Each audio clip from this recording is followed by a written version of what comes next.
In September 2023, I was hanging by a thread.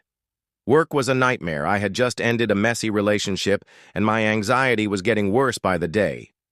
My therapist said something that stuck. Sometimes your brain just needs silence. I took that advice literally. I wanted isolation, quiet, no phone, no city, no people, just trees and air and a place to breathe. So I went on Airbnb looking for a cabin, not a normal cabin either. I wanted remote, deep woods, off-grid, something that looked like it was more part of the forest than a structure on it. That's when I found The Hollow. No fancy name, no over-edited pictures. Just 5 photos, grainy, old-looking, but still somehow beautiful. A small one-story wooden cabin with wide windows, a stone fireplace, and nothing but thick woods in every direction. The caption read, "Come disconnect.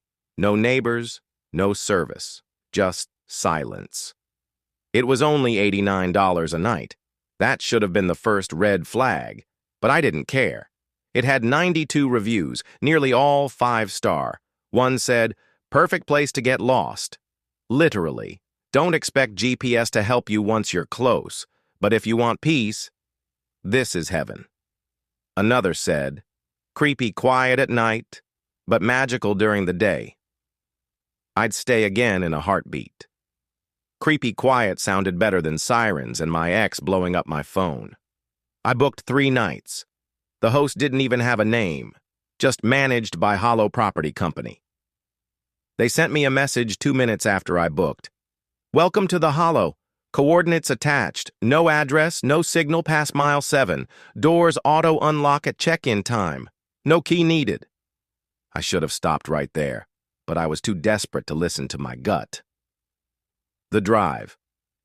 3 days later, I was on the road with a half-tank of gas, a bag of groceries, and no solid idea where I was going.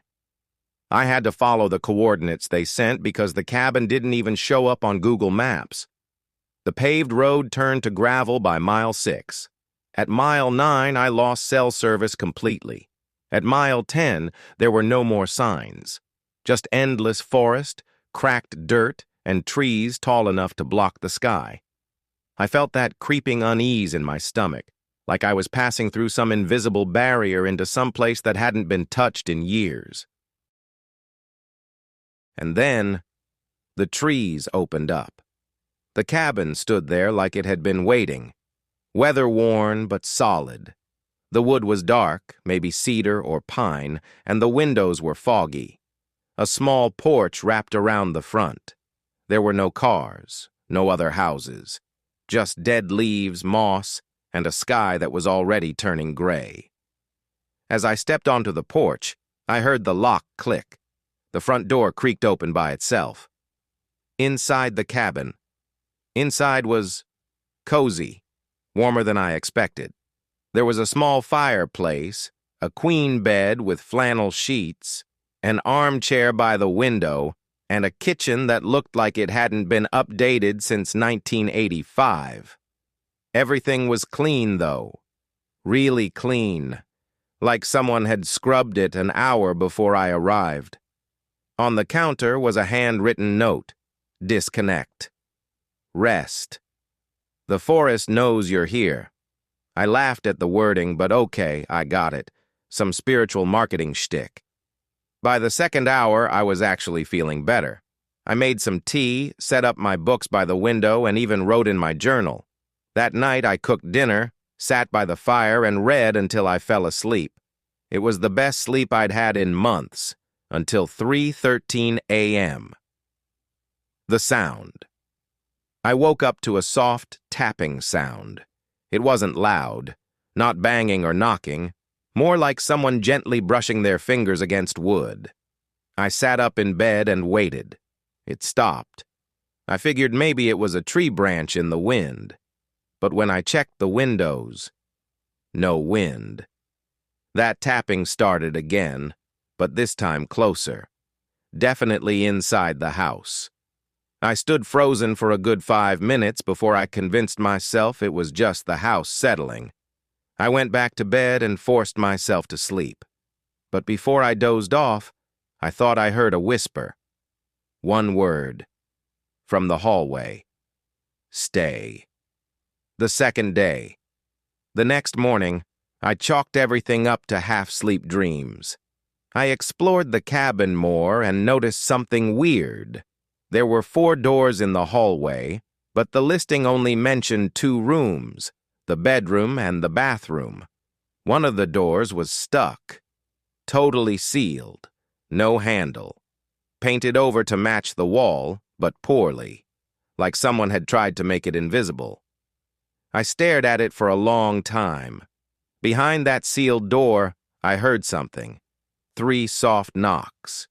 I backed away and didn't touch the door again that day. A growing presence. That night, I didn't sleep much. The tapping came back, and this time it traveled. First at the wall near the bed, then the closet, then the ceiling. By 4 a.m., I was curled up with the blanket over my head, listening to what I swear were footsteps circling my bed, slow, careful, pacing, and then a whisper again, closer this time. Don't leave yet.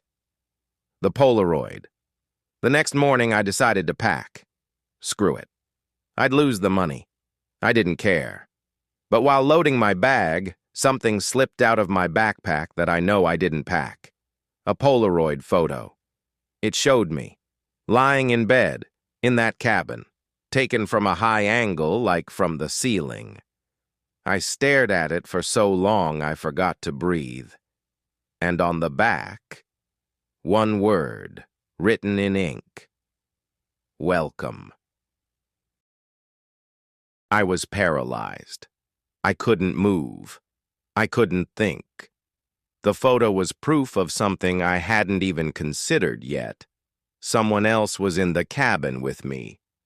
Number I couldn't be sure. Maybe it was a mistake. Maybe someone just happened to be outside when I was lying down. Or it was a weird coincidence. But I couldn't shake the feeling that I was being watched. That someone was right there, close enough to capture me without me knowing. I went over the photo again and again, trying to reason it out. Maybe it was someone who stayed here before me, someone who knew the layout, someone who knew where I would be sleeping.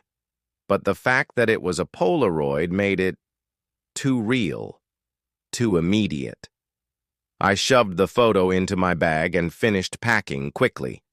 I grabbed my keys, my phone, and my bag. That was when I noticed something strange. The door to the hallway, the one that had been stuck yesterday, was open just a crack. The door that led to the hallway was wide open, and it had never been before.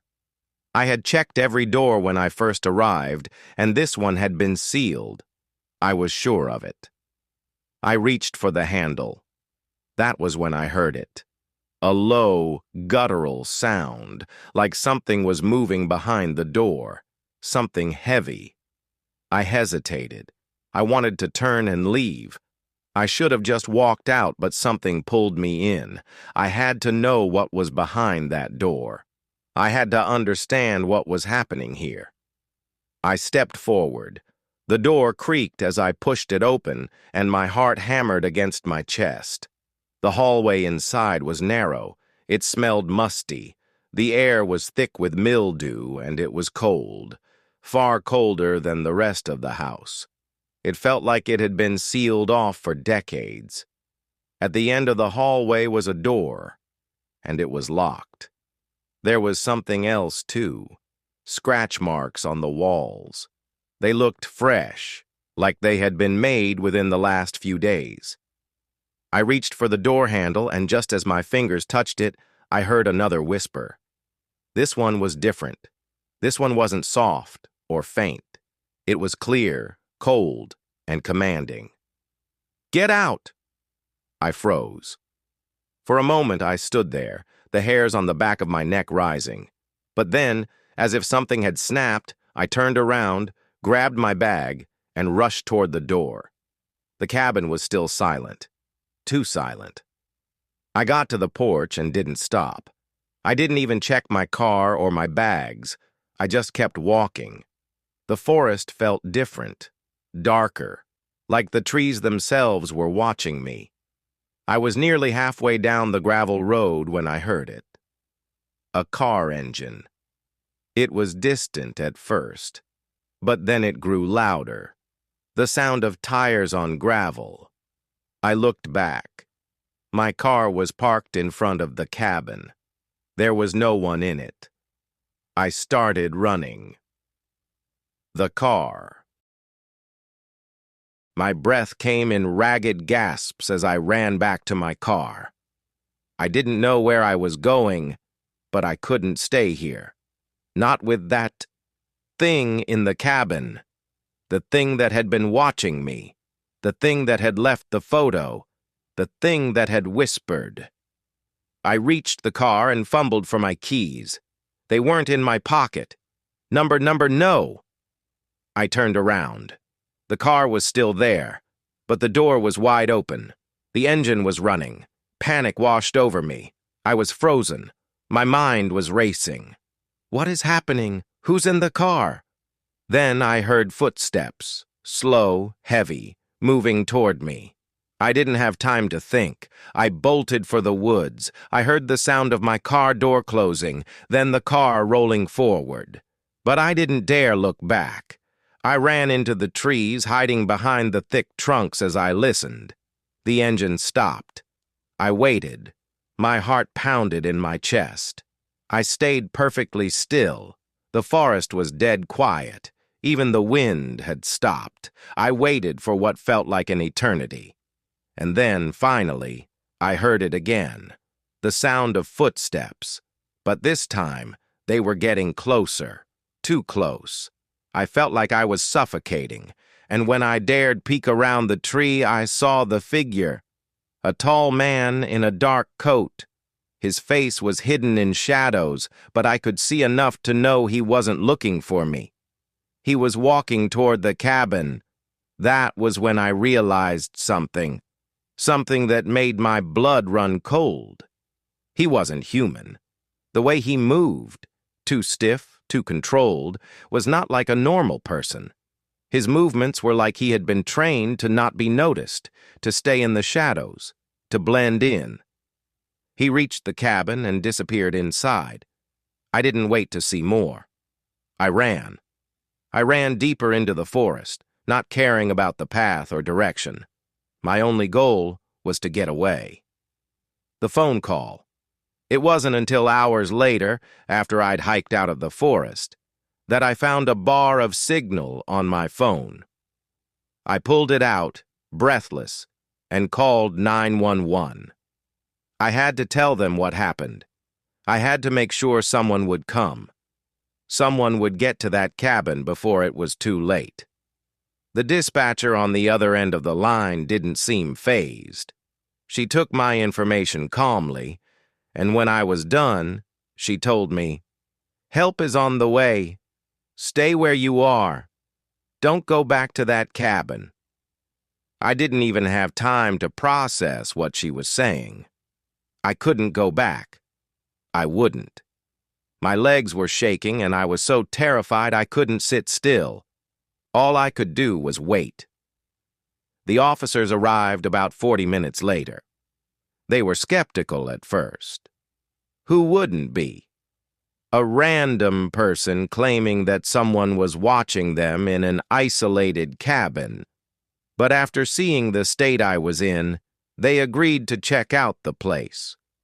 They walked toward the cabin with flashlights, but they didn't get very far. A minute later, I heard their voices, muffled by distance, but one of them was yelling. Then there was silence. I didn't know how long I stood there waiting.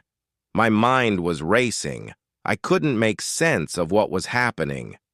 The officers had been right behind me. Why weren't they responding? Why hadn't I heard them in so long? I wasn't sure how long it had been before I finally gathered the courage to move. The air felt like it was thick with anticipation. Every second, I felt like something terrible was about to happen. But I couldn't just stand there. I had to know what was going on. I approached the cabin cautiously, heart in my throat. The lights from the officers' flashlights had disappeared, swallowed by the darkness. When I reached the front door, I pushed it open with shaking hands. The smell of mildew hit me first, stronger now, almost suffocating. The air was colder than before, but I couldn't just turn around. I had to go in. As I stepped inside, I saw something I hadn't noticed before. The door to the hallway was wide open, the one that was supposed to be sealed shut. I walked toward it, fear creeping in as I approached. My heart pounded louder with every step, but then I heard something, a faint, distant voice. Someone was inside. Someone was still here. "Help!" The voice was so faint that it almost didn't sound real. It was deep, muffled, like someone was speaking through a wall. But there was no wall. No one else should have been here. I pushed open the door, the creaking sound reverberating down the narrow hall. The cold air seemed to grow thicker as I approached the last door, the locked one, the one that had been sealed when I arrived. Now it was open. I had no choice. I had to know what was behind it. I stepped through the doorway into a small, dimly lit room. It wasn't much bigger than a closet, but it had a strange weight to it, a heavy, oppressive feeling that made the air feel even harder to breathe. And then I saw it. A wall of old, rotting wooden planks that were crudely nailed into place. There was no door here, no window, just a pile of decaying wood. But there was something else, a small hole at the base of the wall, barely big enough for a hand to fit through. A black, dark hole. I felt a chill run down my spine as I knelt to investigate. There was something inside that hole, something shiny, a glimmer. I reached in with trembling fingers and pulled out a rusted metal key. The key felt heavy in my hand. It was old, tarnished, but it felt real. I could tell it was meant for something important. As soon as I stood up, I heard the noise behind me. Footsteps, slow, heavy, coming toward me. I turned just in time to see the tall figure again, the man from the forest, the one who had been watching me from the shadows. Only this time, he wasn't alone. There were others, more figures, emerging from the darkness, moving with the same unsettling precision. Their faces were hidden, but their bodies seemed wrong, disjointed, like mannequins or something even worse. The leader of the group, the man in the dark coat, stepped forward. His voice was low, gravelly as he spoke. "You shouldn't have found that." I stepped back, my heart racing. But there was nowhere to run. They had surrounded me. "You don't belong here," he continued. "None of you do. This place is ours." A cold terror settled in my stomach. This wasn't just some group of strange people. There was something wrong with them, something unnatural. I raised the key in my hand, holding it out like it could protect me. But it didn't. Suddenly, the walls of the room seemed to close in. The door I had entered through vanished. I couldn't see the cabin anymore. It was as if the space around me had shifted. I was no longer in the cabin I had checked into. I was somewhere else. I tried to scream, tried to run, but I was trapped. The cabin's secret. The next thing I knew, I woke up in my bed. I sat up, my heart pounding in my chest, drenched in sweat. My hand instinctively reached for the Polaroid photo. But it was gone. The photo was nowhere to be found. I felt the weight of the key in my pocket, the rusty, tarnished key. I pulled it out, my fingers trembling as I stared at it. Had it all been a dream? But then, I heard it again, the sound of footsteps in the hall. Quiet, steady, like they were waiting for me. I stood up, my legs unsteady as I approached the door. The hallway was as silent as ever, but the air felt wrong. Something was waiting, watching, and I knew deep down that it wasn't over. That cabin, that room, those whispers, they were never going to leave me. And the truth? The truth was something far darker. A truth hidden behind that key, behind the hidden door. A truth that would haunt me for the rest of my life.